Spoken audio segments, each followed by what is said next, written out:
ISOKO ISOKO mano wado. Evando do one for it. If I did to do where they self, I don't know about what you want to do the self, no problem. I can't please everybody at the same time.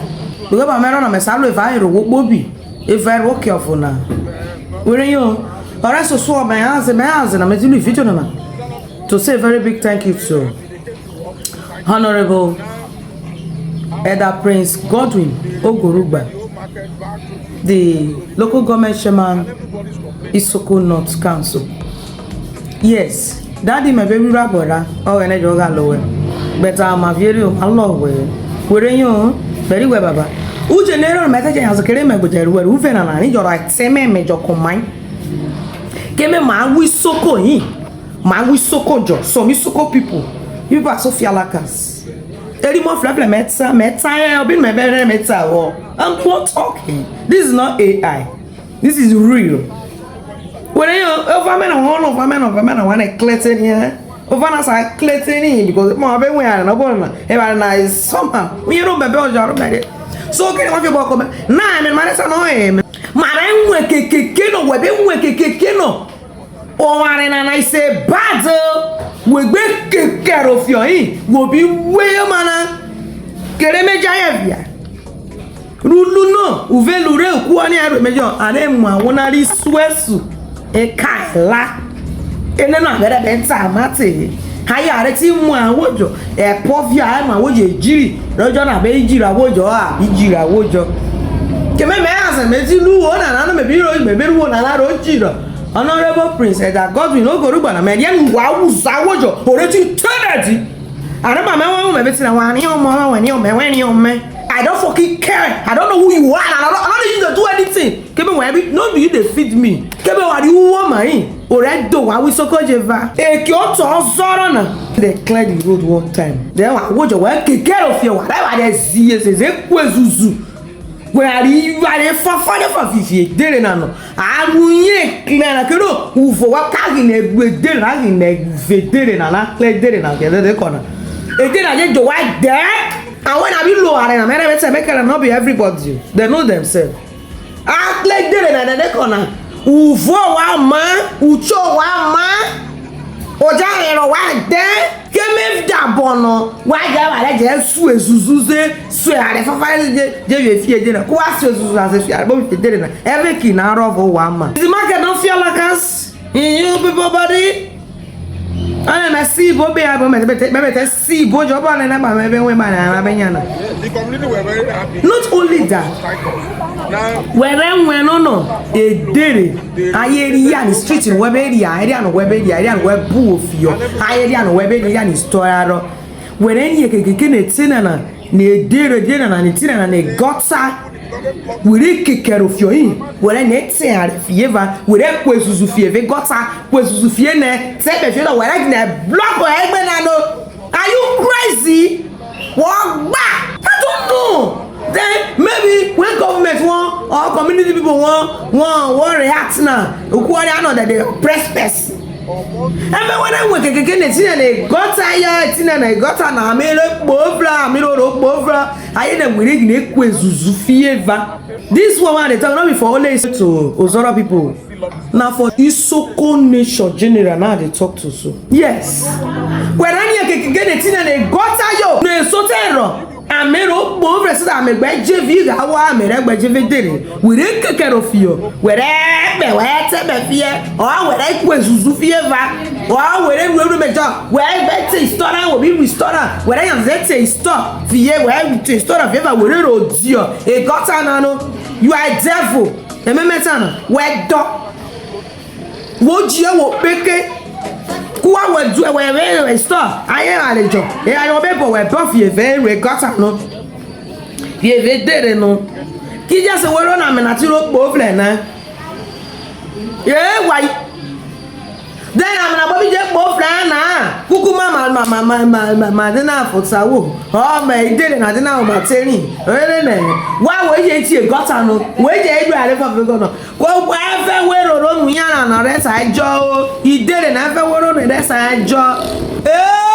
be look at no what better. Did the government will for you no look. The government had to do the road, government had to do this one, government has to do the yes. I did the video recently that they should please government should look into the matter to do the roads there. No wala. Can be do the roads na na be do na. Aya dey do na baba mi na be do roads na. Koko mami awo ofejo. Mama mi awon abo ma ji ra ofejo. Awi fi ala cat. Oh. Oh. Abeta me ma na ro le re fi o wa wo jo wa kire ki mo wo yo wa do dra. Wa re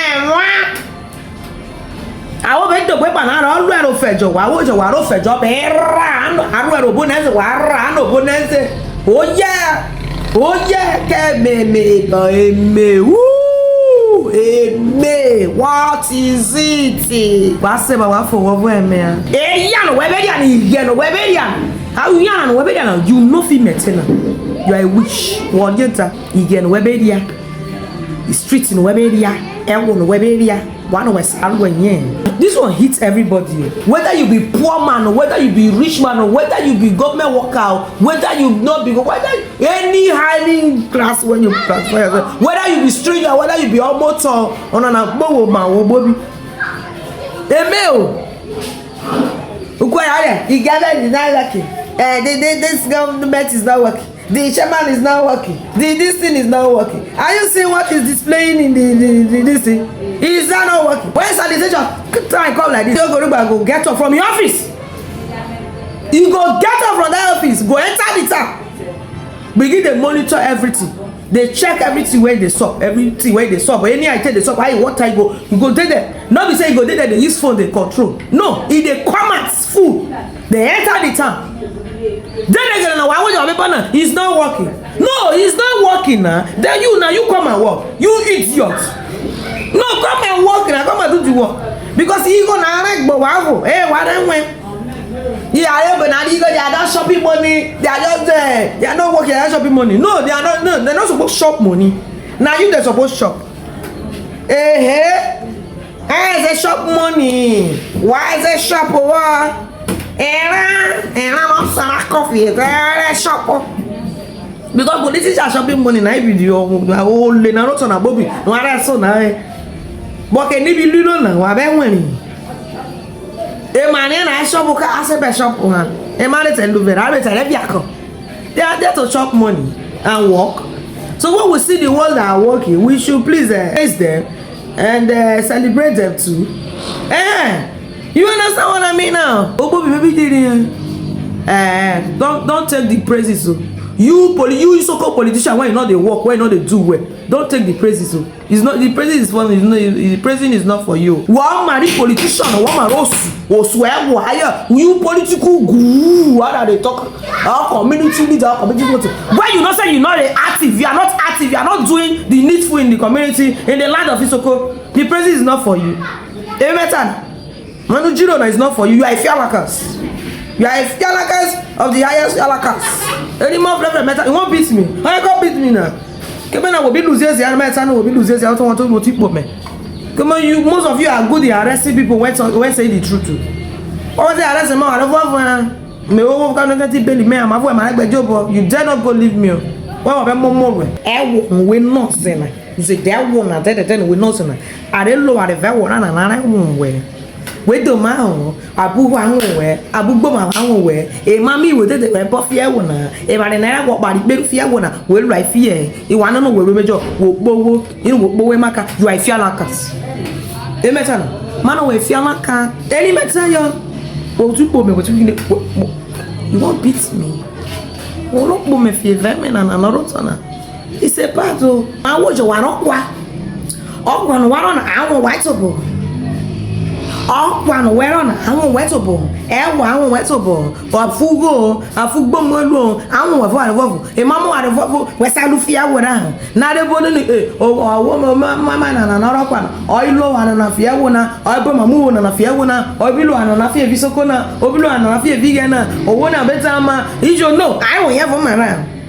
àwọn lẹ́rẹ́ àwọn ẹ̀kọ́ ẹ máa wọ́n bí fún ìgbéyà gbalagbala wọ́n gbéyà náà kẹ́ fún gbalagbala ẹ̀fẹ̀ àwọn lẹ́fẹ̀ àpọ̀ náà kó ọ́fíìsì náà tó dùn wọ́n sọ fún wẹ̀rẹ́ jọ́ láwọn tẹ̀yàn sí àwọn òwẹ̀ rọ́nà àbẹ́ kọ̀pléட் náà àdìjọ́ àbílò àdìjọ́ àrẹ wọn wẹ̀ tó bọ̀ ọ́lẹ́ nàìjíríà rọ́nà no àrẹ wọn wẹ̀ tó bọ̀ wẹ̀ kéde tẹ́ náà wọ́n tẹ́ sọ ọ̀bùn wẹ̀ náà flẹ́yìn náà wẹ̀ tẹ́tẹ́ wọ́n yẹ ọ̀bùn wẹ̀ náà bẹ́ flẹ́yìn náà pẹ́ wọn wẹ̀ tó bọ̀ náà wẹ̀ tẹ́ fa ìsọkọ náà wọ́n jẹ́ ìsúwẹ́súwẹ́ ISOKO na waje resource na wera je ISOKO na bu fe wa 12 na flag na yeah there is time for everything now okay no phone wera na job office ran jete okay no phone wera atende ka wona ma bi na wona view when we be say back what is your problem I don't know then what would you want to attend ke what would you want to attend ke huh for what? Ah! No, you won't beat me.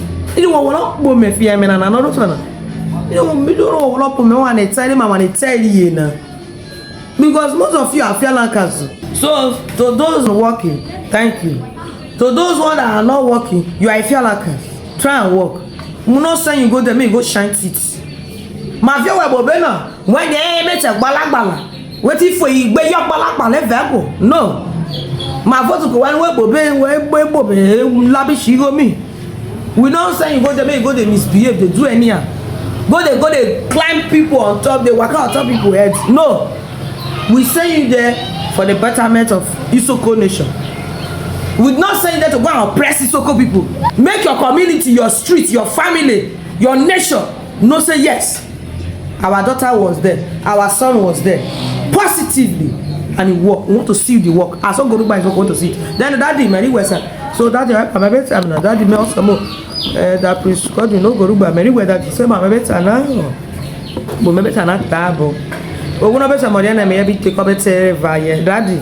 So my hobby work on my be mu rabo ra we be drama. So fikiria. Man better my blame. Also movie. Mary West baba. Better my blame when you don't listen to outside. Man, I know you don't they use outside people where they live your life. I understand you. So why can't they say me how in their demon all those negative demon people oh your baby that table. So Kenny, daddy continue your good work. I know God will stand by you, God will support you and guide and protect you from the hands of your enemies.